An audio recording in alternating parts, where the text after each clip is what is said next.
Good morning and welcome to the weekend festival of the Unexplained.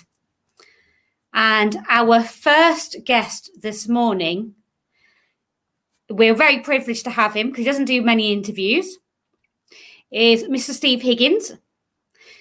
If you don't know about him, he is the man that you have to thank for the Higgypop Awards. Without him, they would not exist. And with no further ado, I'm going to bring him on and let's get chatting to him and find all out about him. Good morning. Morning. Hi. Thank you for joining us this morning. It's very much appreciated. Oh, no worries. Yeah. I mean, this is early for me for a Saturday for, ghost hunters don't like the mornings today. But yeah, good to be here. Thanks for asking me. I was going to say that. Are you much of a morning person? Yeah, not at all. I've had about 4 hours sleep. But oh, no. Were you out last night or just didn't sleep? No, I was actually ended up working late because I was reviewing a movie. So I was watching horror films until late. And so that was my night last night. Oh, blimey. Yeah. But you are a very busy man. So before I start, I won't bombard you with questions, but before I start asking about the different things that you do, can you give everyone a little bit of a brief description about you so they know who you are and a little bit about your background, if you don't mind, please? Yeah, so I like everyone this weekend. I've always had a passion for the paranormal. Been, I was born in the 90s, in the 80s, and grew up with Ghostbusters and Ghost Watch and all those things that just, I think, really shaped our love for the paranormal. So I think I did my first ghost hunt in about 2004. But it was always just something on the side originally. And career-wise, I wanted to work in radio. So that's what I sort of put my efforts into. Right. And I went away and ended up working for one of the biggest radio stations in the UK and lived in London for 10 years doing that and was pretty much top of my tree. And there was nowhere else to go after that. So after radio, I left and sort of thought, what can I do next? But what was great about radio is I learned how to film stuff and produce web content and podcasts, and I just sort of became like a one-man media company almost. So then put that to use with the paranormal, and I've always sort of run a website, but in 2017 I really ramped it up and it became my main thing. So since then I've been doing at least one article every single day on the website. I've written about 2 million words in that time, and just reviewing paranormal TV shows and supernatural movies, and running the awards for 3 years, reviewing ghost hunts and public events and talking about trends in ghost hunting and pretty much everything. So it's just my daily life now, writing about the paranormal, which is sort of a dream come true because you'd never expect. I was just about to say that. I'm sure for you it's like a dream come true, and you literally said the words before I got them out my mouth. Yeah, I consider myself very lucky to be able to do this as a full-time thing. But it is such hard work. That's the thing. Like it's if you want to do something that's essentially fun, you have to work really hard at it to make it work for you, basically. So yeah, like initially I was doing 2 jobs and had to basically, do the day job in the day and then write in the evening. And, it's quite tough really to try and launch something when you're somewhere else, but it's whether you got the guts to take the plunge and just go and do it straight away, isn't it? So, yeah, definitely. So your blogs and everything, because you've got your website, haven't you? Yeah. So you go on, so these TV shows, I saw you put a review on, I actually, so as leading up to Halloween, I see you're doing a post every day, something different, aren't you? There's always at least one article every day, all the time. So I think Facebook's letting us see them a bit more though at the moment because of Halloween coming up. I'm tending to see a lot more posts from more on social at the moment. Yeah. Oh well, yeah. I do always post at least once a day on social, but to be honest, I don't do that well on social. Social's not really my thing. It's all about the website for me. That's where all of my audience are, and that's where they come to. And the website gets about 500,000 people on it a month. Wow. So it's a pretty substantial website, really. But yeah, Facebook. Amazing. Sorry? So that's absolutely amazing. Yeah, it's not bad considering it started, with about 1,000 a month, and it's just grown from there. But it is being consistent and making sure that every day when people land on that homepage, there's something new for them to read. Yeah. And then obviously looking at what works and following the trends. And if people are talking about, I don't know, maybe the Gainesfield method becomes trendy and popular, then you reflect that and write about that and just try and keep up to date with what ghost hunters are doing in the paranormal community and what people are watching. And yeah, Halloween's easy because you've got 13 Nights of Frights on. Really, there's different paranormal shows on every night at the moment, and then every team's doing something. So this is like October's my Christmas, really. Yeah, actually, to be honest, I'd rather have Halloween than Christmas personally, but that's me. We have got a couple of questions, if you don't mind me, before we move on, because there's a couple of questions going on the, I don't want to lose them in the comments, but lots of people watching and commenting. Oh, bless. Mike from is in the USA. So the coffee pot is brewing and it's 2 a.m. there, but he's got up to watch. That's effort. Thanks for coming along, Mike. That's much appreciated. Thank you. Liz Batten wants to know, have you ever wrote or visited a location you felt a real connection to? Yes, but I'm a bit of a skeptic. So I was going to say I was going to say that. There are places that I do have a connection to and a fondness for, but it's more based on the history of the place and its story. That I really like the Ancient Ram Inn. One place I haven't done. Sorry? That's one place I haven't done. It's got it's one of those that's got a bit of a reputation. Some people absolutely love it and it's fantastic. And then I've heard, but then it's like any location. You can't expect to get something every time you go. No, I mean, for me, it's a really atmospheric and weird and quirky place. Like it's an interesting building to look around, even if you're not there for a ghost hunt. When I do go, I tend to do more public investigations because I can then write about them and review them. And really, I hide behind my brand of the website. I'm not really here to prove ghosts exist or to try and convince anyone of anything.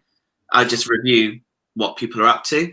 So I did a public ghost hunt at Ancient Ram Inn, and it was one of the most active ones I've done in terms of things like table tipping and Ouija boards and things like that, which I'm not a big believer in. But if you're putting on an event that's aimed to entertain people, then it was a really active, fun night. And for me, that's some great examples of psychology, if nothing else. Like I love seeing all those things working. So, but yeah, I just think it's a cool place, and I'd recommend Ram Inn. I think there's something about it. I don't know if the ghost stories are just sort of the. I mean, John was a eccentric and quirky man. I don't know if it was more his invention, but there's a lot of history there. It's a weird place. Yeah, I've got a friend that literally lives down the road from there. Literally on the same road. Cool. You need to get there. Yeah, I know. Definitely need to get. Well, obviously Barry did his charity live there, didn't he? Yeah. And then Jane's been and done it as well. So the cast and West London Paranormal just did it not long ago as well. That's another team that I know that haven't long done it. So yeah, we need to get there really and go and experience it for definite. Yeah. Lots of people saying good morning. I just looking to see. Everyone's waking up. Good morning, everyone. Oh, look at that! Every time, this is getting ridiculous now. Every single time I mention this man's name, Mr. Guy, he appears in my comments. Literally just after. I don't know what's going on. Each time I've done live recently, he's popped on. Literally just after I've mentioned him. Morning, Barry. I think he's secretly stalking me. He's got that stalking potential about him, actually. Yeah, I can imagine that. Well, you and I were both at his event the other week, weren't we? We didn't know where we were going, which was a bit crazy. That was a great one for me because that event was really different to some of the bigger event companies' events. It was there was a lot more passion with what Barry was doing. Like, he was genuinely there to investigate the paranormal at the location we were at.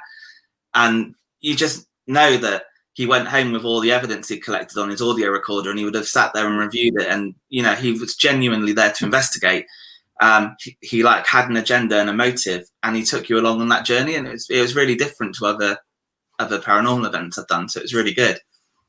I thought that was quite an interesting place. And obviously it's on your doorstep. Yeah, it was. It was 20 minutes away, which is great when you finish an event that late, and you can be in bed by 2 o'clock or whatever. All right, rub it in, why don't you? We were still coming home when you were in bed. Yeah, I bet you were, yeah. Yeah, it was good. It was an interesting place. It was different. And then because using different bits of kit and stuff, but not too many bits of kit.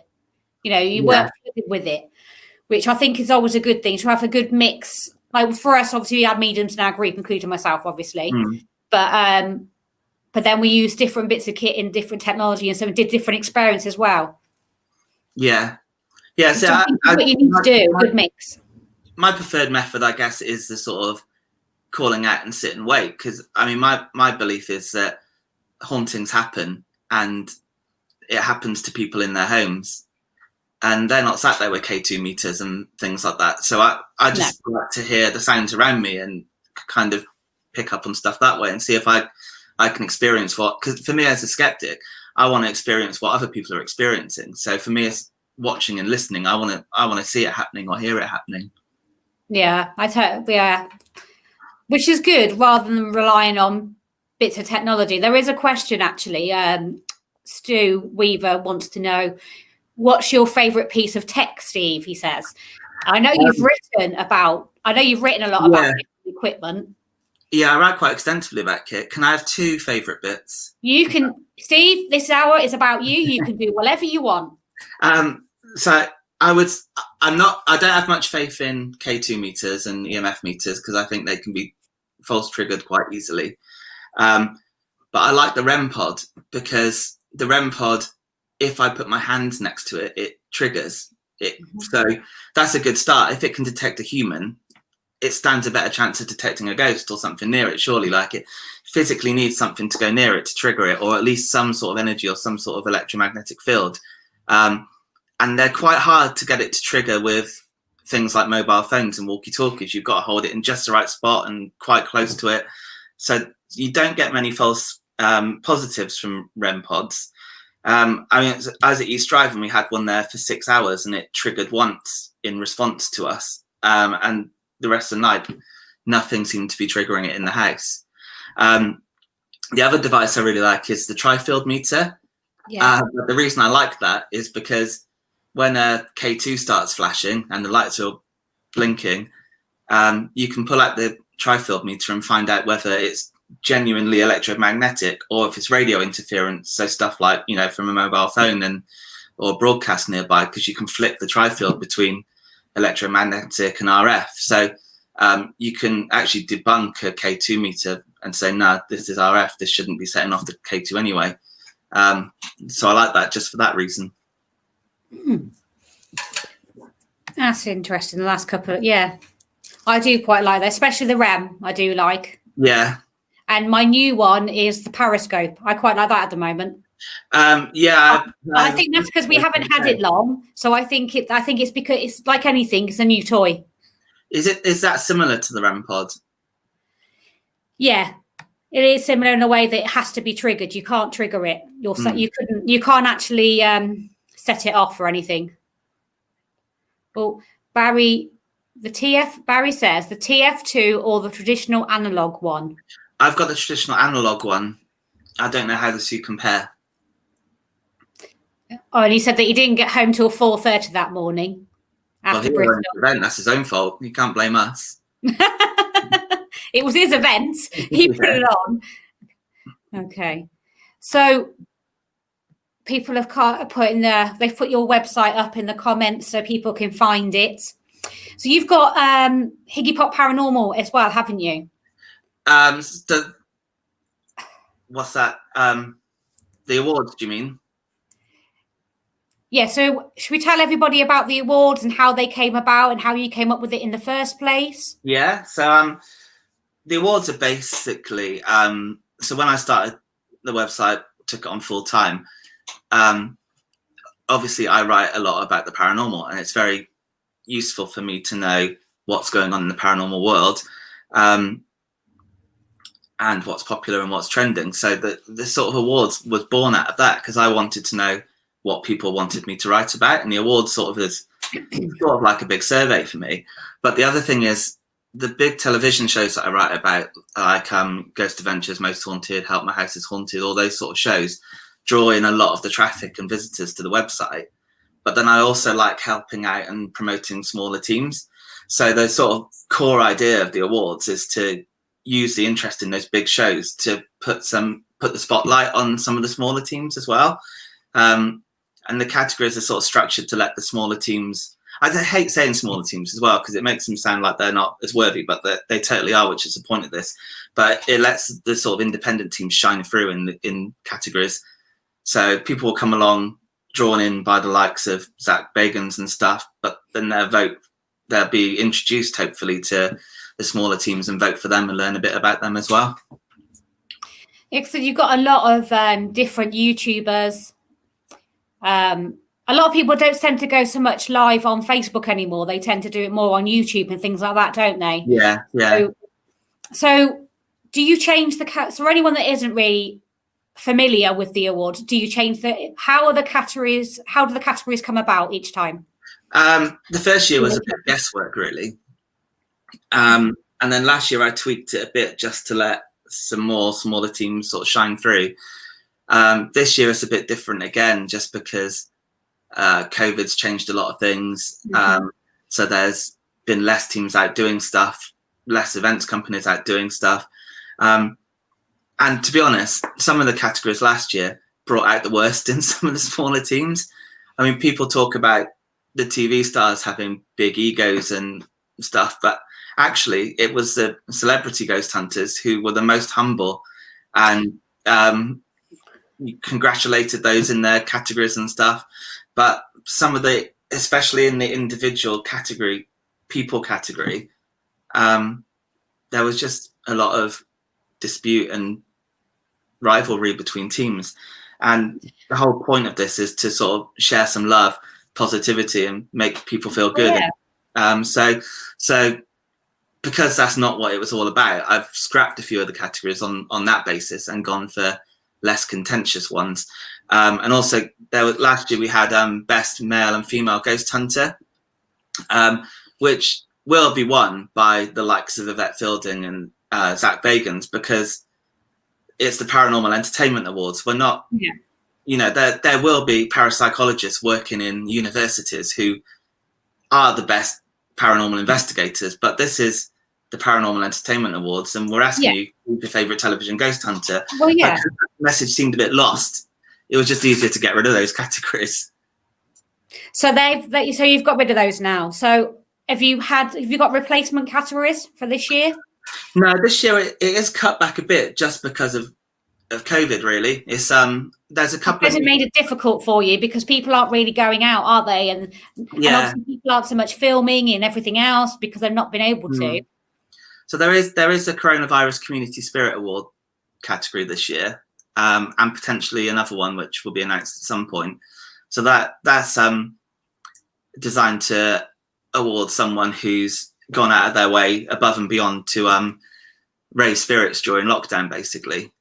So and there's some brilliant and really worthy nominations that have come through on that, which is really nice to see. And the thing is, because we open the nominations on 1st of October, so there's been 2 weeks of nominations.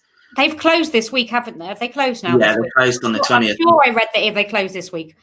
Yeah, and I'm glad I did, because there's so many nominations come through that it's going to take me. I've actually finished the shortlist of a few categories, and I'll reveal those in a bit as an exclusive for you guys who've come along this morning. Thank you. But it's going to take me a long time actually to go through all these nominations. But that's exactly what I want, because that list of nominations that have come in it's introducing me to all these different teams that I might not have known about before. And that's what it's all about for me. And with the way the nominations work is it's not really about the number of nominations you get. You only need to be nominated once, and then I'll consider you for that category. Seeing a bit of buzz around a team does sometimes help, but then you can also see the moment where someone with a big following's just gone online and said, nominate me, and then you get 30 in a row that all look the same or use the exact same phrasing. So that sort of doesn't go against them, but it also doesn't do them any favors. It's just because you want it to be independent nominations. You want the nominations to be from the people. Basically, it's from the people for the people, to put it like that. So you want it to be the nomination stage is really more about giving teams their chance to get involved, just because I don't know who they are. So I've considered changing it to, rather than the nomination stage, being a stage where people register their interest in being shortlisted, so effectively entering the awards. Okay. Because it's not so much about, because if you just put it open to the public at this stage, you'll just get a popularity contest with no control. Whereas if I ask people to nominate, I can now go through, make sure those people are actually eligible for that category this year. Like, you know, if it's a podcast, have they genuinely released episodes over the last 12 months? Things like that. Consistent and so on, basically. Yeah. So yeah, I mean, the early stages, it was definitely that teams could nominate themselves, and I hope they would. And I've actually been very quiet about the nominations phase. I at no point have I actually gone out and said, go and nominate. I've announced the categories to drive people to the website. But then my hope was the teams would just spot, oh, I can nominate myself here. So I've actually kept quite quiet about that. It's other people who've been sharing the nominations, because obviously once they see it, I can't control that. But yeah, I wanted it to be more organic and a little bit more hidden, really, than. Yeah, because I have noticed, like, obviously people going on and for nominations and posting about nominations and so on. Nat Lawrence says, it's nice to put a face to the name. Higgypop is cool. Thanks. I'm sorry, the face probably disappoints. Oh, don't say that. Wes Coleman's Wes. He's completely different. He's way behind us time-wise this morning. He says, have you ever thought, I don't know if I want to read this out now. Have you ever thought about creating the category Best Supporting Paranormal Investigator in a Comedic Role? In other words, he wants to be nominated. It's very specific. Who was that, Wes? Wes Coleman. Yeah, we could just have the Wes Coleman category, maybe. That was very specific, wasn't it? Yeah. Oh, bless him. Penny Griffiths Morgan has replied to Wes, telling him that he would definitely be guaranteed for that category. Well, if he lost the Wes Coleman category, that would be worrying. Yeah, that'd be a bit worrying, wouldn't it? Mm. Everyone's just saying good morning.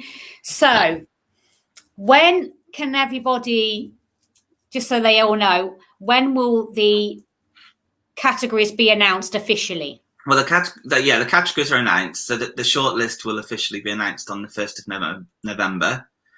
And that's when voting opens as well. So at that point, people can vote for their favourites in the shortlist.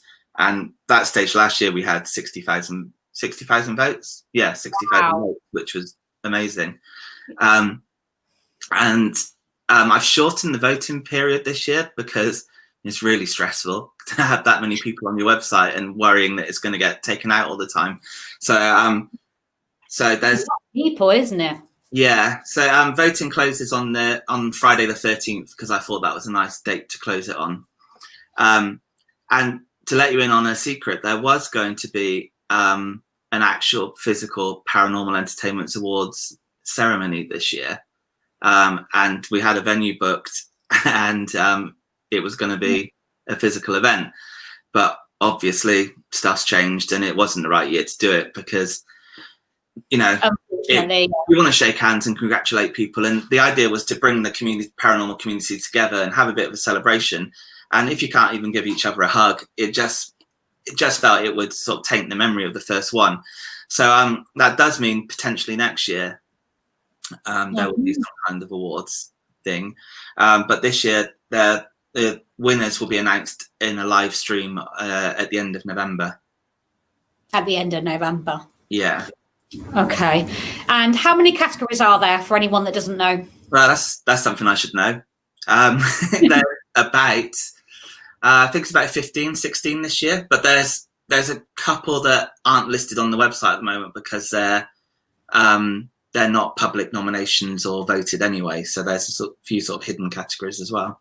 Oh, that's interesting. Yeah, there was last year too, actually. So I'm sure you did that last year, but I can't remember what.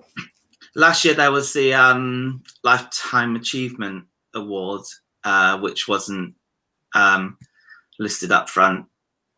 And there's a few that you can't actually vote in. So stuff like, there's some you can't nominate in, like the movies and TV show categories, because they're just based on what's been released and what's on the TV schedules in the last year.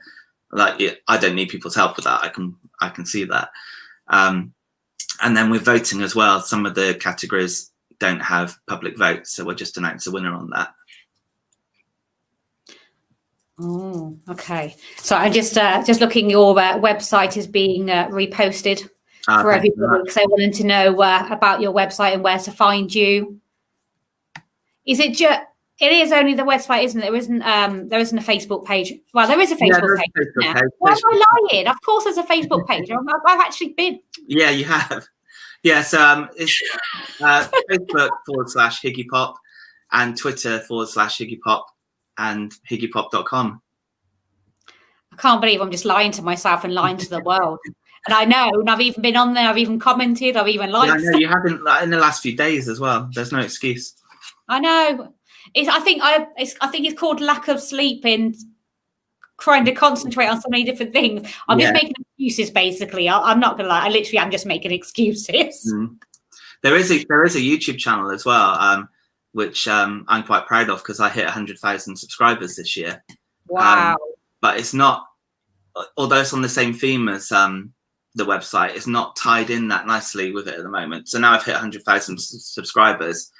I sort of hit a target goal, and now I can sort of realign the YouTube channel a bit and make it fit the website a bit better. So that's my plan for the next year or two.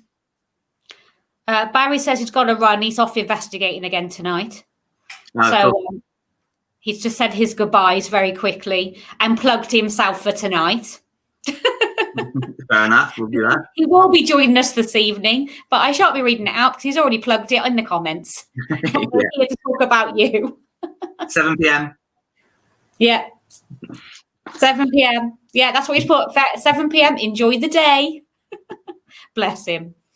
So, shall we get on to some announcements? Yeah, so I've got some announcements here.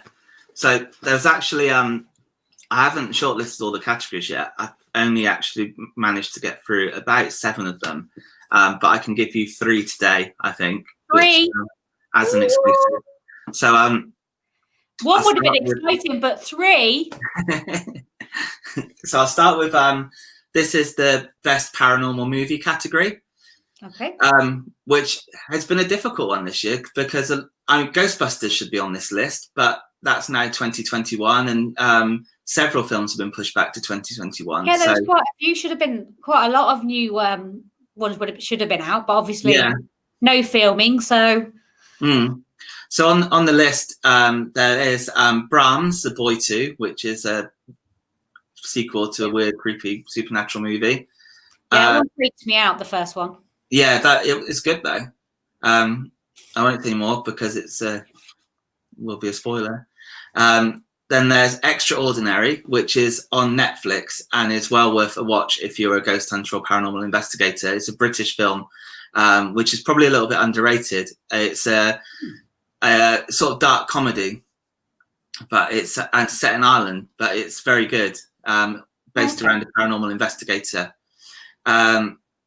Then there's Host, which was shot during the pandemic and is a supernatural movie based supernatural horror, which is all filmed like this over webcam. It's a group of people talking, having a virtual seance over Zoom, which goes a bit crazy. Oh. There's Who's Halloween, which is on Netflix at the moment. The Grudge, The Haunting of Markham Castle, which came out on the 1st of October. Then you've got The Craft and The Witches, which are out in the next few days. So they're not, I don't know what they're like yet, but they're coming out in the next few days. So they're just in time for the Halloween cutoff. So they can be included in this year's awards, basically. So that's there's a couple. Wow, there's more than a couple there that I've heard of, but haven't either watched or I want to watch when they do come out. Yeah. So that's so there's 8 in each category. So that's the 8 movies. I'll let you know the best paranormal entertainment show as well. So this is a new category based on feedback last year because that's good. We did the best ghost hunting shows, as we still are this year, but people said, "Oh, what about things like Stranger Things? Why can't they be included?" So this is more entertainment show rather than ghost hunting show.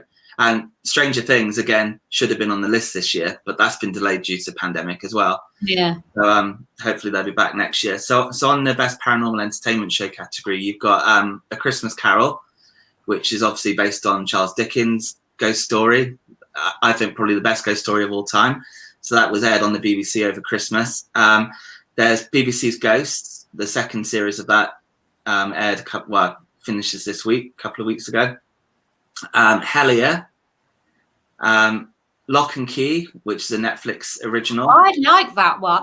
That's one of the ones I have watched. I really like that. Yeah, that was good. Then you've got another Netflix show, The Haunting of Bly Manor. Yeah, just finished watching that. Oh, okay, yeah. The Osbournes Want to Believe. Yeah. Another BBC show, The War of the Worlds, which aired over Easter, I think. And the final one is Truth Seekers, the Nick Frost and Simon Pegg show, which lands on Netflix about 3 days before Halloween. So again, just before. I know, I can't wait for that. But I think even though that's coming quite very late in the awards year, I think that stands a very good chance of getting a lot of votes, that show. I'm pretty excited about that one. Yeah, I'm looking forward to that. Wow, it seems like we've been waiting for since it was announced. It seems we've been waiting for such a long time. Yeah, probably hasn't been that long, but because we haven't got much else to do, it probably does seem a lot longer. Yeah, exactly. Yeah.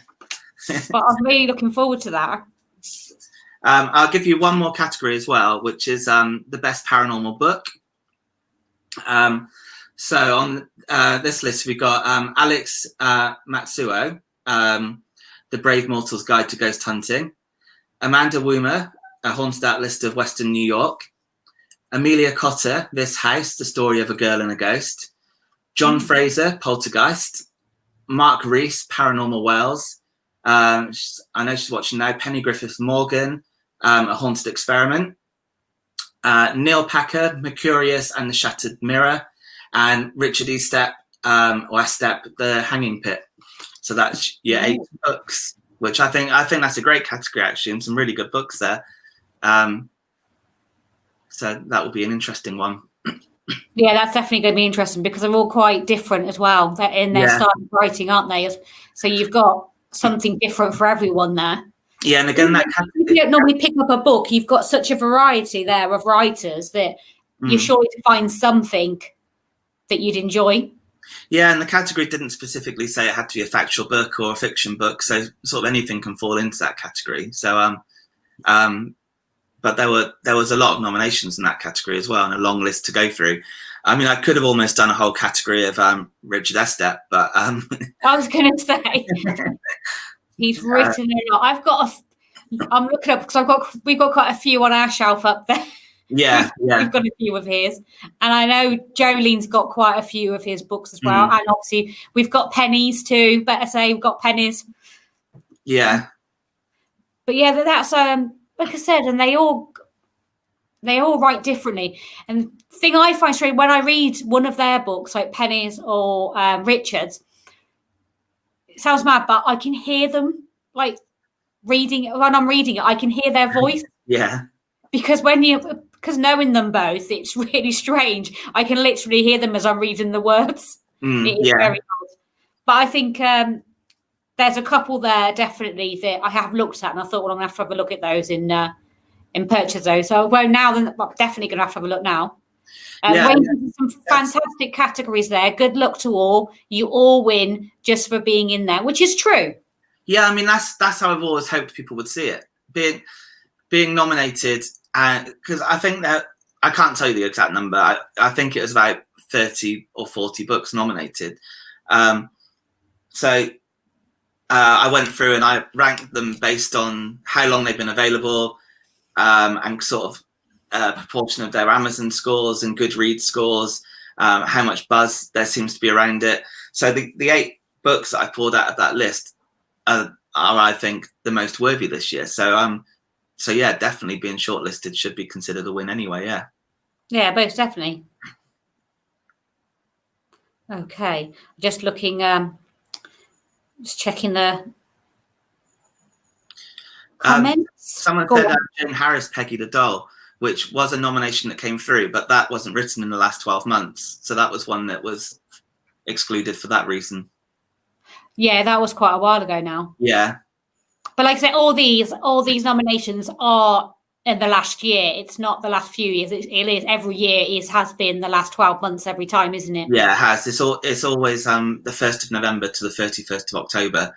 So from the 1st of November, if there's an amazing Halloween special on Halloween night, you could be voting for it the next day, basically, because it's silly waiting a year to vote on the show.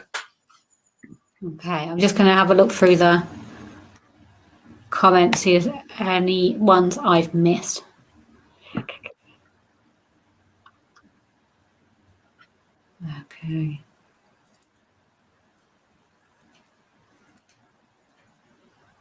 All right, bear with me. Sorry, gone quiet now. That's right. Shall I sing or something? Or yeah, you can sing if you want. So, have you got any more plans? Obviously, because of COVID and everything else, have you got any more plans the rest of this year? No, not really. I intentionally quietened things down after the awards. So, from December, I've pretty much got all of December's content written already. So there's an article every day already for December and November. So I'll have a bit of a break over Christmas and the New Year, and then hopefully things will start returning to some normality next year. So I've got a couple of ghost hunt events booked for next year. One in Northfort in Weymouth, and going back to the Ancient Ram Inn, Cogs Manor, and I think somewhere else. So there's those little bits of staple content that will pop up in January and February as well. Cogs Manor is one place that I haven't been as of yet, but it is on my radar of places to go. I don't know much about it, actually. One of my friends just popped up the other day and said, should we go to this? So, yeah. Yeah, we tend to do that quite a lot. It'd be a case of you see something, can it be, should we book this or should we go here? Because you see it and it looks quite interesting. I like the popular places, but we don't really book that many popular places, really. We tend to have a look about and see what there is and try and find different places to go, really. Yeah. I mean, I'm fairly. I do like the popular places because as a sort of fan of the paranormal, even if I'm not completely convinced by somewhere, visiting somewhere like East Drive it's almost like visiting a movie set for me, because it's like, this is the place where the story happened. That's the coal shed that they were locked in, and Diane was pulled up the stairs there. So it's almost like, wandering around London and looking at the places where Harry Potter was filmed and things like that. And I never thought of it like that, but that is one place that I would like to go and do. Yeah, I mean, I think it's an interesting place, East Drive, and it really splits opinions, doesn't it? Because some people will just tell you it's overhyped, there's nothing there, it's the money-making thing. But then others do experience stuff there. And although I'm a skeptic, I very strongly believe that if someone experiences something, then you can't take that away from them, even if it was in their imagination. they experience something at that location, and something I potentially will never get because I don't tend to experience much. So that's why I don't like to belittle other people's experiences, because I sort of live vicariously through them, and I like their stories and hearing what they've experienced. I was going to ask you that. Have you ever had any type of experience or a potential experience? But I've had interesting stuff, but any stuff that I'd call interesting, really. I think Kieran O'Keefe often says the same. Actually, he'll say he's experienced interesting things, but nothing that would convince him. And I don't know if the things that haunt places are really the spirits of the dead. I've never seen anything that would convince me of that. I've heard responsive knocking. I've had like one yes, one knock for no, two for yes, and things like that at places. And I've had sort of almost conversations with knocks. But again, that doesn't necessarily tell me that there's ghosts there or dead humans there. I mean, it could be the psychic projection of one of the investigators creating those knocks. It could be the floorboards creaking and it's just pure fluke and coincidence. So it would take a lot for me to say this evidence actually tells me that we're speaking to a dead monk or whatever. Have you ever witnessed or caught EVPs or anything like that yourself? What are your thoughts on those, just out of interest? I like EVPs. I think they're interesting. And it is a field I would like to sort of play with more. But again, it comes back to the thing that on my website, I'm not trying to push my beliefs or my agenda. So I'm not sort of going out and doing experiments for the sake of trying to prove ghosts exist. I write about it more as the trends within the paranormal community. So like Barry's a good example of that. If I go to one of his events and he's doing EVPs, it's great for me to be able to go home and write about EVPs for the website. But I do it more from Barry's perspective and the other guests rather than me. Yeah. Okay. Kelly says she's totally agrees with you. She likes doing the same. Cool. Which is and okay. So, Steve, thank you for joining us today. That's okay. Thanks for inviting me. Can we just give everybody a reminder of the website? Yes. So the website is higgypop.com, HIGGYPOP.com. And that's my name on Twitter too. So Twitter/Higgypop and Facebook/Higgypop. And the Paranormal Entertainment Awards are hosted on higgypop.com. Voting opens on the 1st of November, which is when we'll announce the full shortlist, and winners will be announced at the end of the month on a live stream. And the live stream will be on your... primarily on the website, so just push people to the website, but it'll be on YouTube and stuff as well. Dennis has just said, can I be nominated for Best Newcomer? No, Dennis, you cannot. He's part of our team, by the way. Best Newcomer to this chat. Your best newcomer to this chat towards the end, Dennis.